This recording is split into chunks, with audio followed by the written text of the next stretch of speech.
Hello दोस्तों, एक बार फिर मेरे इस YouTube channel earth classes with Rishabh Singh में आप सभी लोगों का स्वागत है।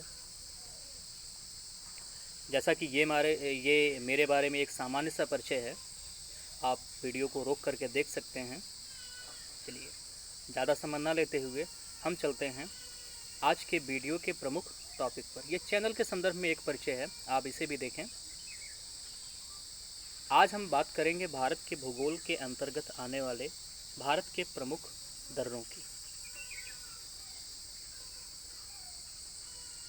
दर्रे दर्रे वास्तव में एक मार्ग होते हैं जो कि सकरे होते हैं। ये किसी पर्वत अथवा पहाड़ी के मध्य से होकर के गुजरते हैं और किसी विशेष स्थान के लिए यहाँ से मार्ग गुजरता है। इसी कड़ी में यहाँ पर इसको परिभाषित किया गया है, किसी पर्वत अथवा पहाड़ी में स्थित सकरा मार्ग जिससे होकर स्थल मार्ग गुजरता है, दर्रा के नाम से जाना जाता है। अर्थात यह पर्वत की बेसिन से होकर गुजरता है। पर्वत की बेसिन का मतलब होता है एक पर्वत है और यहाँ पे कोई नदी प्रवाहित हो रही है, तो नदी धीरे धीरे पर्वत को काटती है। एक समय ऐसा आता है कि पर्वत जहाँ पे नदी बह रही होती है वहाँ पर्वत कट जाता है, यह ऐसे हो जाता है। तो ये ज़्यादा चौड़ा हो गया तो इसे हम घाटी के नाम से जानते हैं। यही अगर सकरा रह जाता है पूरा यहाँ तक, तो पर्वत को ये नदी काट दी और यहाँ से एक स्थलीय मार्ग गुजर गया और इसी को हम दर्रा कहेंगे। दर्रे को हम ऐसे प्रेजेंट करते हैं, यानी ये एक तरफ ये ऊंचा वाला भाग, एक तरफ ये ऊंचा वाला भाग, बीच से यही स्थलीय मार्ग। चलिए आगे देखते हैं। कुछ महत्वपूर्ण दर्रे निम्नलिखित हैं। हम जानते हैं कि भारत का जो उत्तरी क्षेत्र है और प्रायद्वीपीय क्षेत्र है, यहाँ पर बहुत सारे पहाड़ एवं पहाड़ियाँ पाई जाते हैं। एक स्थान से दूसरे स्थान जाने के लिए इन्हीं पहाड़ों या पहाड़ियों के रास्तों का इस्तेमाल करते हैं और यही रास्ते दर्रे के नाम से जाने जाते हैं। हमारे देश में दर्रों का अध्ययन बहुत ही महत्वपूर्ण है। क्यों? क्योंकि बहुत सारे ऐसे स्थल हैं जहाँ पर हम दर्रों के माध्यम से ही प्रवेश कर सकते हैं। चलिए, पहला दर्रा हम देखते हैं, चांगला दर्रा। ये जम्मू कश्मीर राज्य में स्थित है। वाहनों के आवागमन के संदर्भ में यह विश्व का खारदुंगला के बाद दूसरा सर्वोच्च मार्ग है। यानी जो सबसे ऊंचा दर्रा है जहाँ से वाहन इधर उधर आ जा सकते हैं वो आपका खारदुंगला है, लेकिन दूसरा कौन है?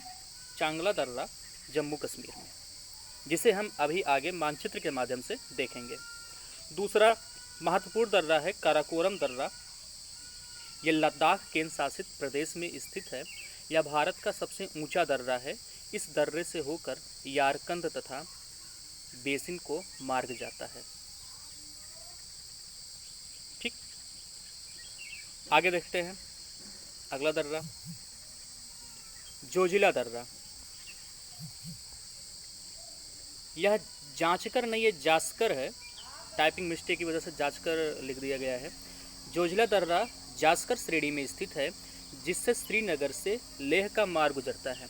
हम जब भी किसी दर्रे के बारे में पढ़ेंगे तो यह विशेष ध्यान देंगे कि कहाँ से कहाँ के लिए मार्ग गुजरता है। ये बहुत ही इम्पॉर्टेंट है। श्रीनगर से लेह के लिए मार्ग कहाँ से गुजरता है? जोजिला दर्रे से गुजरता है।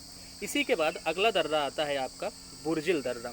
बुर्जिल दर्रा श्रीनगर को गिलगिट से जोड़ता है, नॉट गिरगिट, टाइपिंग मिस्टेक, गिलगिट से जोड़ता है। साथ ही साथ यह दर्रा कश्मीर और मध्य एशिया के बीच आवागमन का पारस्परिक मार्ग भी है। मध्य एशिया का मतलब जो आपके जैसे तुर्कमेनिस्तान हो गया, अफ़गानिस्तान हो गया, किर्गिस्तान हो गया, इत्यादि जो देश हैं वहाँ पर जाने का ये पारस्परिक मार्ग है। अगला दर्रा आपका पीर पंजाल दर्रा। पीर पंजाल दर्रा जम्मू कश्मीर राज्य के दक्षिण पश्चिम में स्थित है। कहाँ पर? पीर पंजाल पर्वत श्रेणी पर। चलिए बनिहाल दर्रा और पीर पंजाल बनिहाल दर्रा भी पीर पंजाल श्रेणी में स्थित है, जहाँ से जम्मू एवं श्रीनगर का मार्ग गुजरता है। आप जानते हैं जब हमारा जम्मू कश्मीर राज्य विभाजित नहीं था तब उसकी दो राजधानियाँ होती थी, एक जम्मू और दूसरा श्रीनगर। गर्मियों में श्रीनगर होता था, ठंडियों में जम्मू स्थानांतरित हो जाती थी। तो ये जो मार्ग था जम्मू और श्रीनगर के बीच का, वो इसी बनिहाल दर्रे से होकर के गुजरता था और जवाहर सुरंग भी इसी दर्रे में या यहीं पर स्थित है। चलिए अगला देखते हैं।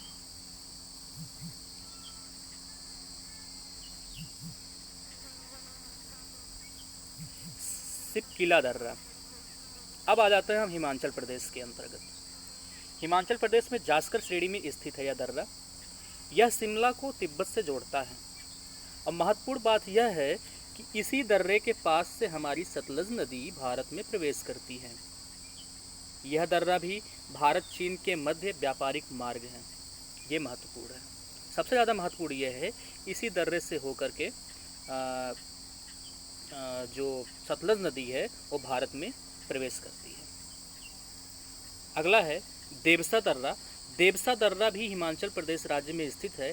यह कुल्लू को स्पीति से जोड़ती है। ये दो घाटियाँ हैं, कुल्लू और स्पीति, हिमाचल प्रदेश में। इन दोनों को कौन जोड़ता है? देवसा दर्रा। अगला है लौंग लाचला दर्रा। ये लांग लाचला दर्रा है, लेह को मनाली से जोड़ता है। ये दोनों असल खंड हैं। लेह आपका लद्दाख का है, मनाली आपका हिमाचल प्रदेश। दोनों को जोड़ने वाला जो दर्रा है ये लौंग लाचला दर्रा है, लौंग लाचला दर्रा है। आगे है रोहतांग दर्रा।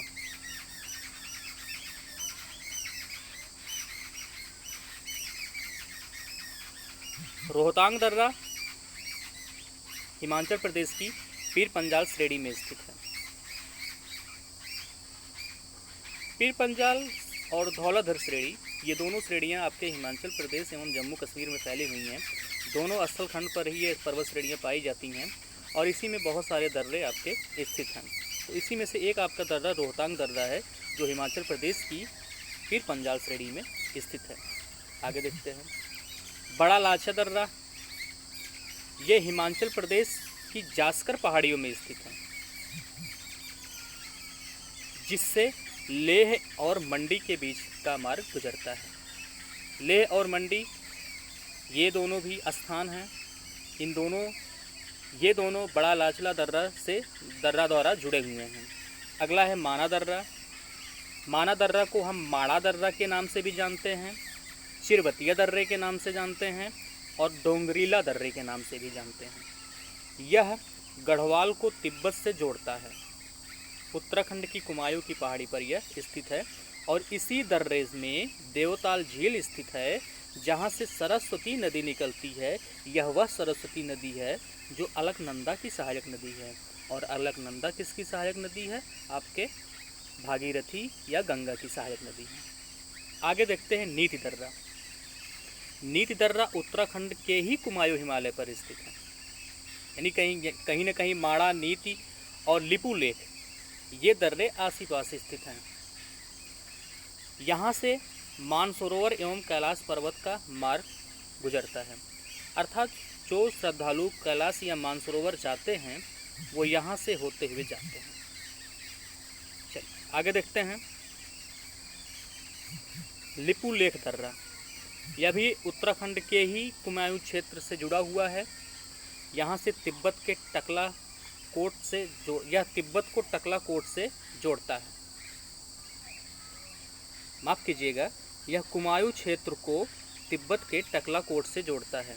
1962 के बाद यह पहला व्यापारिक मार्ग था जिसे 1992 में खोला गया था। जब भारत एवं चाइना के बीच 1962 का युद्ध हुआ था, उस समय कई ऐसे दर्रों के माध्यम से मार्ग गुजरते थे जिन्हें बंद कर दिया गया था।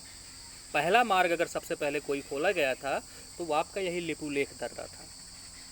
1992 में खोला गया था। इस रास्ते से व्यापार ही नहीं अपितु कैलाश मानसरोवर की यात्रा भी होती है। तो जो कैलाश एवं मानसरोवर के श्रद्धालु होते हैं वो नीति दर्रा और लिपू लेक दर्रा दोनों से होकर के जाते हैं। अगला आपका आता है नाथुला दर्रा। नाथुला दर्रा सिक्किम राज्य के डोंगेक्या श्रेणी में स्थित है। डोंगेक्या एक श्रेणी है, वहाँ पर स्थित है। 1962 में यह भी बंद कर दिया गया था, जिसे दोबारा 2006 में खोला गया व्यापार के लिए। यह दार्जिलिंग तथा तिब्बत पठार की चुम्बी घाटी से होकर तिब्बत जाने का मार्ग प्रशस्त करता है। चुम्बी नदी इसी दर्रे से बहती है। नाथुला दर्रा बहुत ही महत्वपूर्ण है, लगभग हर एग्जाम में पूछा जाता है यह कहाँ स्थित है। यह सिक्किम में स्थित है, डोंगेक्या श्रेणी में। अगला दर्रा है आपका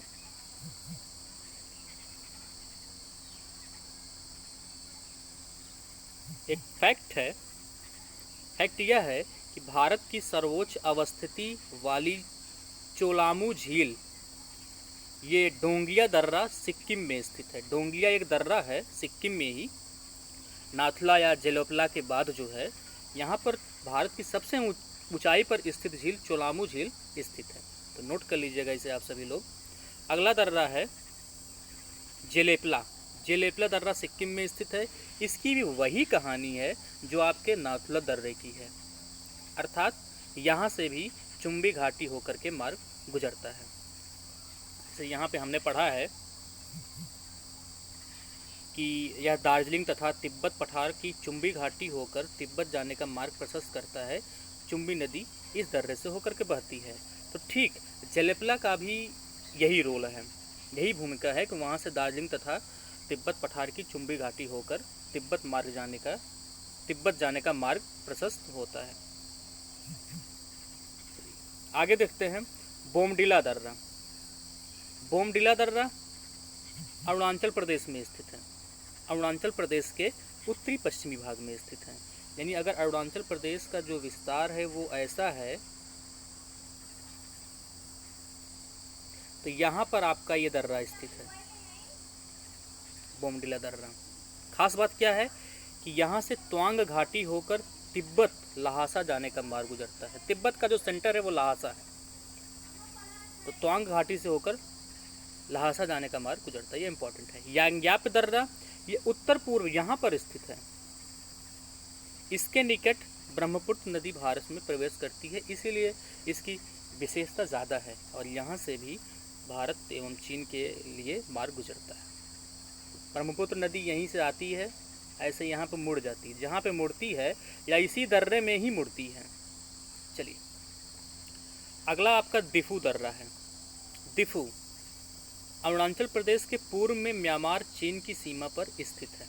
यह भारत एवं व्यापार के मध्य व्यापार परिवहन के लिए खुला रहता है। भारत एवं व्यापार नहीं है, यहाँ पे भी टाइपिंग मिस्टेक हो गया है, भारत एवं म्यांमार है। ठीक, आगे देखते हैं। इसके बाद आता है पांग साओ दर्रा। पांग साओ दर्रा अरुणाचल प्रदेश के दक्षिण पूर्व में स्थित है। यानी अरुणाचल प्रदेश का ये चौथा दर्रा है जिसके बारे में हम पढ़ रहे हैं। एक उत्तर पश्चिम में पाया जा रहा है, एक उत्तर पूर्व में, एक यहाँ पर और एक फिर यहाँ पर पाया जा रहा है। ये 4 दर्रे पाए जा रहे हैं। चलिए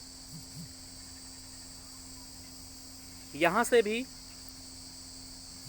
म्यांमार तथा भारत के बीच का मार्ग प्रशस्त होता है। तुजू दर्रा।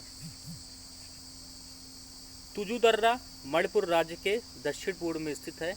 यहाँ से इम्फाल से तामू और म्यांमार जाने का मार्ग गुजरता है। यानी इम्फाल से तामू एक स्थान है और म्यांमार भी आप जानते हैं एक देश है। तो यहाँ इन दोनों स्थानों का मार्ग इम्फाल से होकर के गुजरता है। किस दर्रे के माध्यम से? तुजू दर्रे के माध्यम से। चलते हैं अब हम प्रायद्वीपीय भारत में। प्रायद्वीपीय भारत में ऊंची ऊंची पर्वत श्रेणियाँ तो नहीं पाई जाती हैं, लेकिन पहाड़ियाँ जरूर पाई जाती हैं। और यहाँ पे अभी कुछ महत्वपूर्ण दर्रे इस प्रकार हैं। पहला है थाल घाट।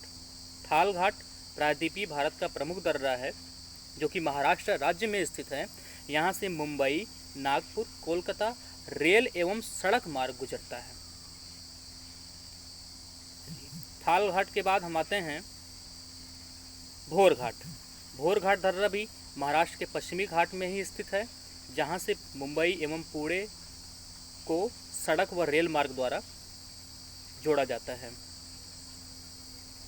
ये दर्रा भी महाराष्ट्र में ही है, अर्थात थाल घाट और भोर घाट दर्रा ये दोनों आस ही पास हैं, कहीं अभी नीचे हम मानचित्र में देखेंगे। पाल घाट ये केरल के मध्य पूर्व में स्थित है। यहाँ यह नीलगिरी तथा अन्नामलाई पहाड़ी के मध्य स्थित है। यहाँ से होकर कालीकट त्रिचूर से कोयम्बटूर इडोर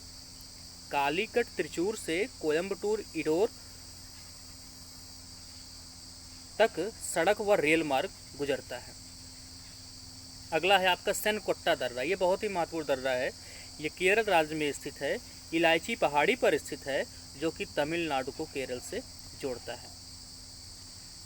आगे हम बढ़ते हैं। गोरम घाट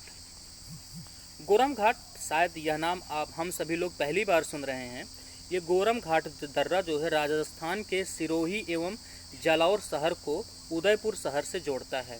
यह गुरु शिखर को माउंट आबू से अलग करता है, यानी यह भी एक दर्रा है जो कि राजस्थान में स्थित है। सुदूर पश्चिमी हिमालय की श्रेणियां अधिक कटी-फटी हैं, यानी भारत की वह सीमा जो पाकिस्तान या अफगानिस्तान से जुड़ी हुई हैं वो अत्यधिक कटी-फटी हैं और कम ऊंची हैं। तो कम ऊंचाई के कारण ही यहाँ पर पाए जाने वाले दर्रों के माध्यम से प्राचीन काल में भारत पर ऐतिहासिक आक्रमण हुए थे। और इन दर्रों में प्रमुख दर्रे गोमल, खैबर, मकरान, टोची, कुर्रम तथा बोलन आदि दर्रे हैं जो अब पाकिस्तान में स्थित हैं। चलिए अब हम नीचे मानचित्र के माध्यम से विभिन्न दर्रों की स्थिति देखते हैं। तो सबसे पहले हम देखते हैं पर्वतीय क्षेत्रों के, उत्तर के पर्वतीय क्षेत्रों में जो दर्रे स्थित हैं उन्हें देखते हैं। चलिए, यहाँ पे आपका काराकोरम है, बुर्जिल दर्रा, ये आपका पीर पंजाल है, ये आपका बनिहाल है, ये आपका रोहतांग है। ध्यान दीजिएगा, आप इन सभी दर्रों को उत्तर से दक्षिण के क्रम में और दक्षिण से उत्तर के क्रम में भी याद कीजिएगा, क्योंकि ऐसे ही अब ज़्यादातर क्वेश्चन पूछे जाते हैं। जोजिला दर्रा आपका यहाँ पे है, चांगला दर्रा यहाँ पे है। इन सब दर्रों के बारे में ऊपर बताया गया है कि इन दर्रों की विशेषता क्या है और कहाँ से कहाँ तक का मार्ग गुजरता है। खारदुंगला दर्रा है यहाँ पे, ये बड़ा लाचला दर्रा है, सिपकीला दर्रा है, नीति दर्रा है, माना दर्रा है। नाथुला आपका यहाँ पे है, जिलेपला आपका यहाँ पे है। ये आपका दिफू हो गया, लिखपाली दर्रा, यांग्याप दर्रा, बोमडिला दर्रा जो कि अरुणाचल प्रदेश में है, ये पांगसाडला दर्रा, ये तुजू दर्रा। ये आपके महत्वपूर्ण दर्रे हो गए जो कि उत्तर के पर्वतीय क्षेत्रों में स्थित हैं। चलिए नीचे चलते हैं। यहाँ पे हम देखते हैं ये हमारा थाल घाट है, थाल घाट, भोर घाट, ये माल घाट नहीं पाल घाट है, सेनकोट्टा दर्रा आपका यहाँ पे है। तो ये हमारे भारत के प्रमुख दर्रे हैं और इन्हीं से होकर के अनेक महत्वपूर्ण स्थानों का मार्ग गुजरता है। ये हमारे लिए आर्थिक एवं व्यापारिक तथा सांस्कृतिक दृष्टि से बहुत ही महत्वपूर्ण है। आज के इस वीडियो में बस इतना ही।